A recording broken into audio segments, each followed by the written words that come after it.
We wish you a Merry Christmas. We wish.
So, who is the whore of Babylon that is also called Mystery Babylon in the book of Revelation?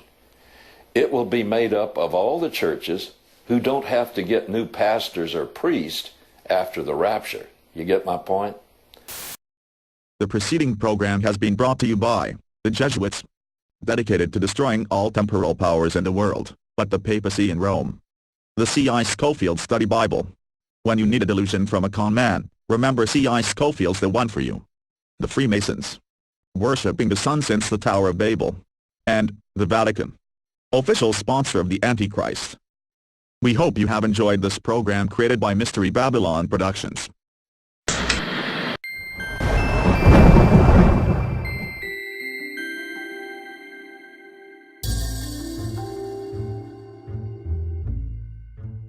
According to the Bible in Revelation chapter 18 and verse 23, Mystery Babylon is a term that refers to something that has deceived all nations. So that means also that Mystery Babylon, or spiritual Babalism, has been spread out across the earth, just as we read in Genesis 11. And in the very next verse we are also told that all the blood of the prophets and saints which were slain upon the earth are found in her, and this includes therefore the blood of righteous Abel in Genesis 4. This means that spiritual Babalism stretches back in time since the time of Adam and Eve in the Garden of Eden.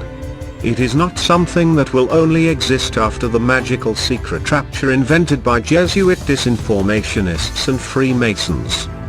It exists today. And it existed even before this text was written for the book of Revelation in the 1st or 2nd century AD.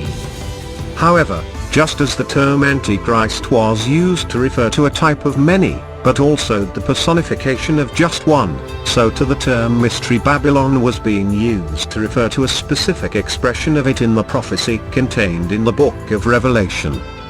Mystery Babylon is said to have a localized manifestation in one city which the author of Revelation was addressing.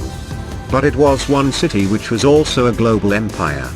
There have been many empires throughout history, and there have been many cities. But there have not been an innumerable number of city-state empires.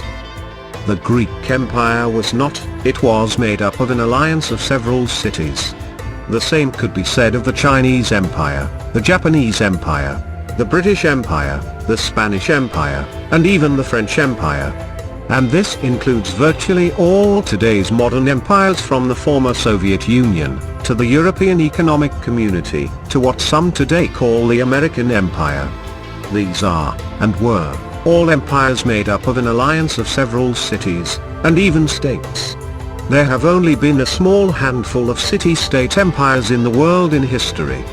Babylon was just such a city-state empire. And the other, of course, was Rome. The author of this prophecy is prophesying a future event, but he makes it very clear that the empire he is specifically prophesying these things would happen to and through would be the city-state empire known in his own day, because he uses not a future tense, but the present tense when referring to it. The world is told that what Constantine embraced in Rome, in the Edict of Milan in 315 AD, was the religion of Christianity, the religion of the New Testament apostles and disciples of Christ. But we will find in the prophecies of Revelation, and throughout the rest of the New Testament itself, is that it was not Christianity that Constantine adopted, but Roman Nicolaitanism. And this form of religion was not indigenous to the New Testament, but constituted an imperial adoption of ancient Babylonian religion and ecclesiology. Thus, in other words, it made spiritual Babylon a state religion of the Roman Empire, in the name of Christ. But it was not the Christ of the Bible.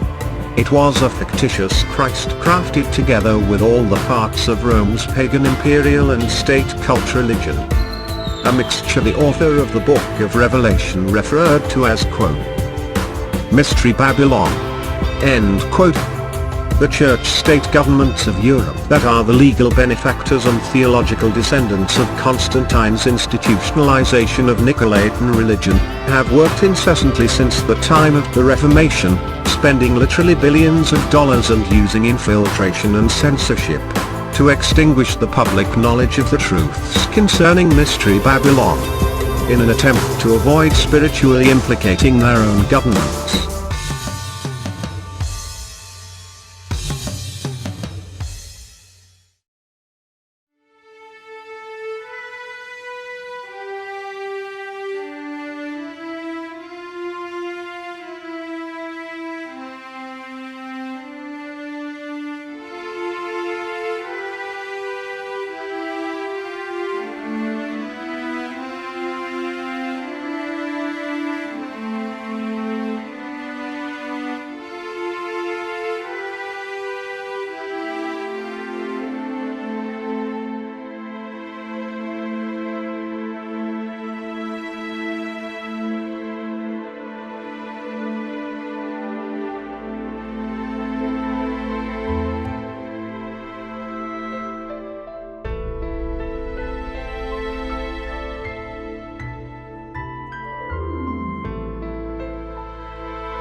All of the New Testament teaching concerning Mystery Babylon, or spiritual Babylism, is taken from the Torah and are found in Genesis 3, 6, 10, and 11.